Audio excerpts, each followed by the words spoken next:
got him some pictures of family. That's what I gave him for Christmas. I found him a whole bunch of pictures I framed, so that should make him happy. Was for his birthday? For his birthday, yeah. Oh, okay. Yeah, so that'll be good. He'll think that's really cool, hopefully. I'm sure that he will. Just wish he'd hurry up and come. I know it. I do too. Usually every year we get him wrestling calendars, but this year he didn't ask for a wrestling calendar. Maybe that's what I should have got him anyway. Yeah. You know, because he loves wrestling.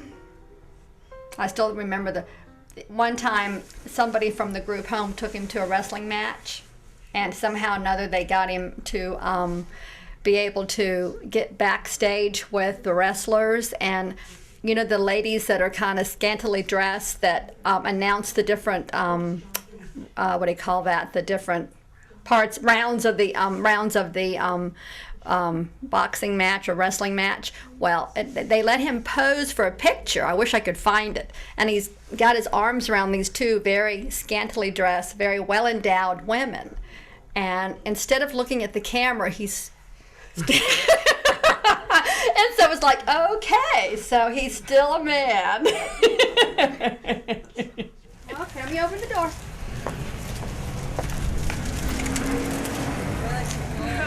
How you doing, Roger? I got a snake for you. Hey, guys. Hello. Yeah, there's no snakes, though. I was just teasing. He's taking a sneak peek. Oh, you even open the card that I gave you? Does that leave it to Beaver? Yeah. Not yet, I don't think. Careful, don't break it. Isn't that neat? Is that cool? Who is that? Leave it to Beaver. Beaver. Yeah, open up What did I that always say? card. Wally. There you go. Wally. Okay. We realize we can do very little as far as teaching him.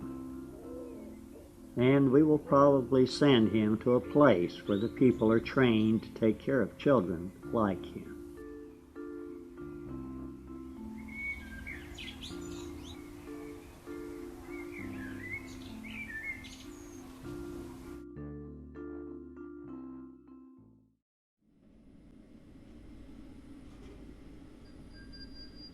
In October of 1966, we placed Dee in the Lynchburg Training School. The legal proceedings for placing a loved one in an institution are traumatic. Physically placing them is devastating. The first trip was the longest and the most depressing one we ever made. The guilt feelings, thoughts of Dee's future welfare, so many emotional decisions seemed to arise. We were there possibly 2 hours, and as we prepared to leave, we could hear Dee sobbing, and I shall never forget the sight of that little boy, tears streaming down his face.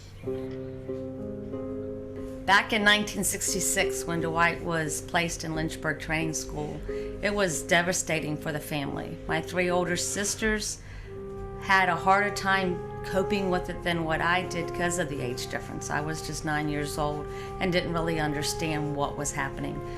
My 3 older sisters were very upset, understood what our parents were doing, but not really going along with the idea. They just knew that they were losing their baby brother, that he wasn't going to be there. And it was hard on my parents. You know, they had to struggle with the fact that they were putting someone that they loved and cared for very much into a facility that was not close to us by any means, and that was going to keep us from being able to see him except on certain occasions. Okay, let's sing happy birthday to him. Are you ready?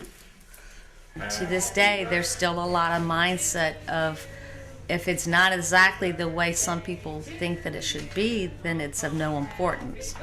And that's not true. You know, everything doesn't have to be, you know, crystal clear and just perfect. There's a lot of beauty in something that is a little misshapen, a little chipped around the corners.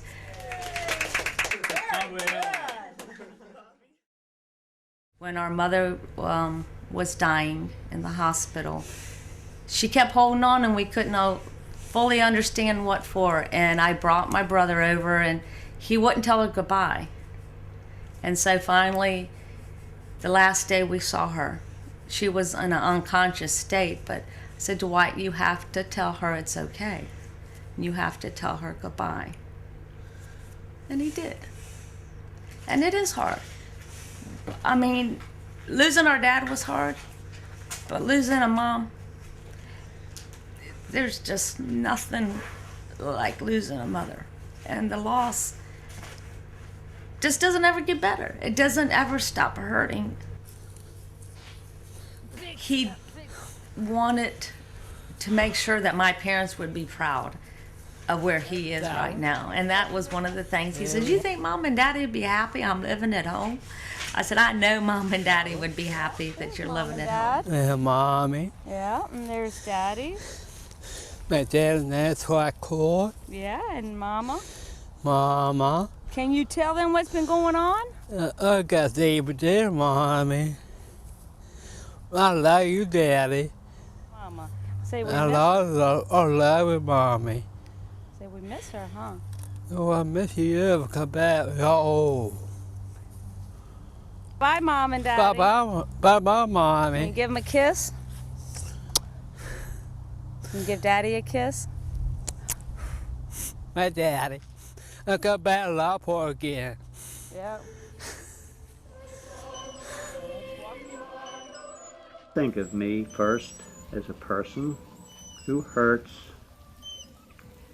and loves and feels joy.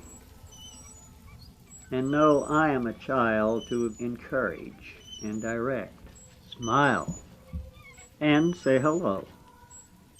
Even that is enough.